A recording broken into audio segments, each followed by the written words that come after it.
오늘은 연애에서 만날 수 있는 위험한 심리전에 대해 이야기해 보려고 합니다. 많은 분들이 연애를 하면서 상대방과의 미묘한 밀고 당기기를 경험하실 텐데요.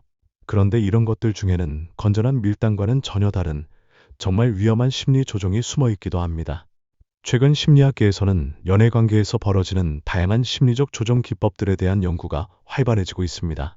연인 간의 밀당은 원래 서로의 마음을 확인하고 설렘을 유지하기 위한 자연스러운 과정이어야 하는데, 일부 사람들은 이를 상대방을 조종하고 지배하기 위한 수단으로 악용하고 있다는 것이 밝혀지고 있어요. 가장 먼저 알아두어야 할 것은 정상적인 밀당과 위험한 심리 조종의 차이입니다. 정상적인 밀당은 서로의 마음을 확인하고 관계에 적당한 긴장감을 주는 것이에요. 하지만 위험한 심리 조종은 상대방을 의도적으로 불안하게 만들어서 자신에게 의존하게 만드는 것입니다. 이 차이를 정확히 알아야 여러분이 피해자가 되지 않을 수 있어요. 연애에서 가장 위험한 심리 조종 기법 중 하나는 바로 불안 전략입니다. 이것은 상대방을 일부러 불안하게 만들어서 자신에게 매달리게 하는 방법이에요. 처음에는 상대방에게 신뢰감과 친밀감을 주다가 관계가 어느 정도 깊어지면 갑자기 태도를 바꿔서 상대방을 혼란스럽게 만드는 거죠. 예를 들어 봅시다. 연인이 주말에 여행을 가자고 제안했을 때 정상적인 사람이라면 좋아. 어디로 갈까? 라고 대답하거나 이번 주말은 좀 어려울 것 같아. 다음 주는 어때? 라고 솔직하게 말할 거예요. 그런데 심리 조종을 하는 사람은 다릅니다. 이런 식으로 상대방을 불안하게 만드는 이유는 무엇일까요? 심리학자들은 불안함이 죽음의 공포에서부터 온다고 합니다. 사람이 불안함을 느낀다는 것은 생존의 위협을 느끼는 것과 비슷한 심리적 반응을 일으킨다고 해요.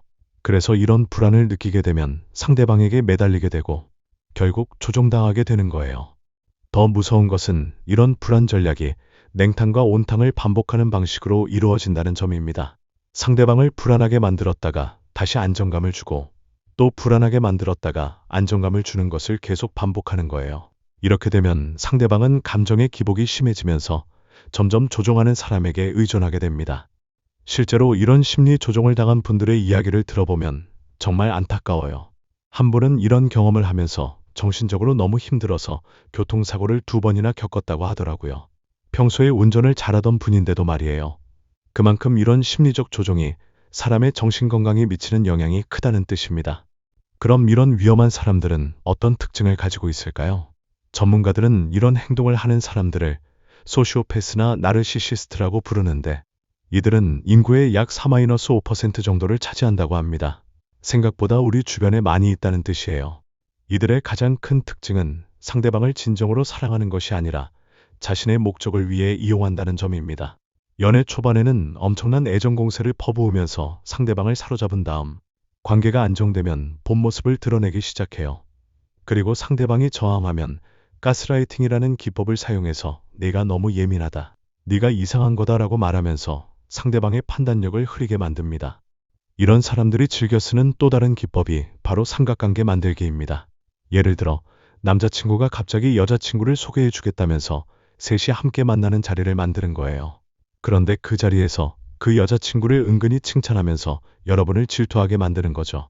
그러다가 여러분이 질투한다는 표현을 하면 쟤는 그냥 친구야, 내가 질투가 너무 심한 거 아니야? 라고 말하면서 여러분을 나쁜 사람으로 만들어버려요. 또 다른 위험한 기법은 침묵의 처벌입니다. 갈등이 생겼을 때 정상적인 사람이라면 대화로 문제를 해결하려고 하잖아요. 그런데 이런 사람들은 갑자기 연락을 끊어버리거나 만나는 것을 거부해요. 특히 자신이 명백히 잘못한 상황에서도 시간이 필요하다면서 사라져버리는 거죠. 그러면 상대방은 불안해서 결국 먼저 사과하게 되고, 이런 패턴이 반복되면서 점점 조종당하게 됩니다. 여기서 정말 중요한 것은 이런 심리 조종을 당하는 사람들에게는 공통된 특징이 있다는 점이에요. 전문가들에 따르면 가스라이팅의 피해자들은 보통 공감 능력이 좋고 사람을 좋아하는 특성이 있으며 지나치게 착하고 상대방을 이해하려고 노력한다고 합니다. 바로 여러분처럼 따뜻한 마음을 가진 분들이 타깃이 되기 쉽다는 뜻이에요. 그렇다면 이런 위험한 사람들로부터 어떻게 자신을 보호할 수 있을까요? 가장 중요한 것은 초기 신호를 놓치지 않는 것입니다. 연애 초반에 지나치게 빠른 속도로 관계를 진전시키려고 하거나 여러분의 과거나 인간관계에 대해 지나치게 캐묻는 사람은 조심해야 해요. 또한 여러분이 다른 사람들과 만나는 것을 은근히 방해하거나 제한하려고 하는 것도 위험한 신호입니다. 또 다른 중요한 포인트는 여러분의 감정을 믿는 것이에요. 상대방과 함께 있을 때 자꾸 기분이 나빠지거나 불안해진다면 그것은 여러분의 직감이 보내는 신호일 수 있어요. 내가 너무 예민한 건 아닐까? 라고 자책하지 마시고 여러분의 감정을 소중히 여기세요. 건강한 연애 관계에서는 서로를 존중하고 배려하는 것이 기본입니다. 진정으로 여러분을 사랑하는 사람이라면 여러분을 불안하게 만들거나 조종하려고 하지 않을 거예요. 대신 여러분이 편안하고 행복할 수 있도록 도와줄 거고, 갈등이 생겼을 때도 대화로 해결하려고 노력할 거예요. 그리고 만약 여러분이 지금 이런 관계에 있다고 생각된다면 혼자서 해결하려고 하지 마세요. 성인 애착 유형 연구에 따르면 불안정한 애착을 가진 사람들끼리 만나게 되면 서로의 문제를 더욱 악화시킬 수 있다고 합니다. 전문가의 도움을 받거나 신뢰할 수 있는 주변 사람들에게 조언을 구하는 것이 중요해요. 사실 이런 이야기를 하는 이유는 여러분을 무섭게 하려는 것이 아니라 보호하려는 것입니다.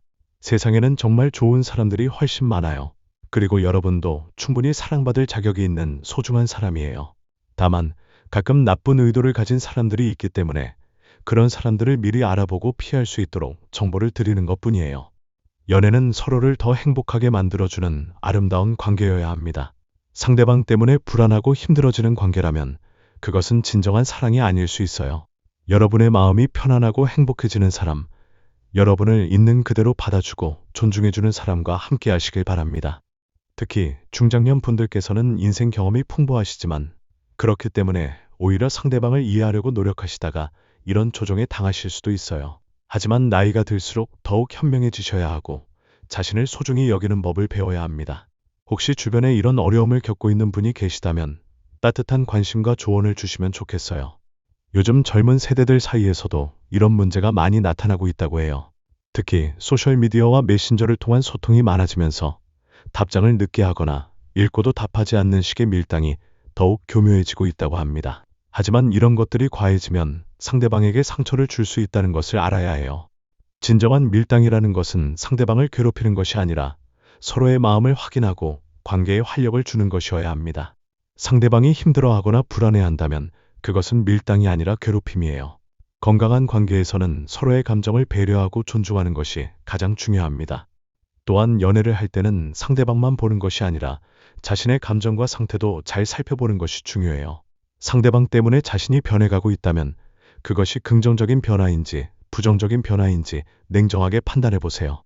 사랑은 서로를 더 나은 사람으로 만들어 주어야 하는데 반대로 자신감을 잃게 만들거나 우울하게 만든다면 그 관계에 대해 다시 생각해 볼 필요가 있어요. 연애에서 가장 중요한 것은 서로에 대한 진실한 마음과 존중입니다. 기술이나 전략보다는 진심이 더 소중해요. 상대방을 조종하려고 하거나 자신이 조종당하는 관계라면 그것은 건강한 사랑이 아닙니다. 여러분 모두가 진정으로 행복한 사랑을 찾으시길 바라면서 오늘 이야기를 마치겠습니다. 마지막으로 한 가지 더 말씀드리고 싶은 것은 만약 지금 어려운 관계에 있다고 해서 자신을 탓하지 마시라는 것입니다. 여러분이 잘못한 것이 아니에요. 다만 앞으로는 더 현명하게 사람을 보는 눈을 기르시고 자신을 소중히 여기는 법을 배우시면 됩니다. 세상에는 여러분을 진정으로 사랑하고 행복하게 해줄 좋은 사람들이 분명히 있을 거예요. 오늘의 이야기는 여기까지입니다. 끝까지 시청해주신 여러분, 진심으로 감사합니다. 저희 중년 남자 심리는 앞으로도 남자들의 솔직한 속마음과 진짜 심리를 더 생생하게 전해드리겠습니다. 구독과 좋아요로 꾸준한 응원 부탁드립니다. 감사합니다.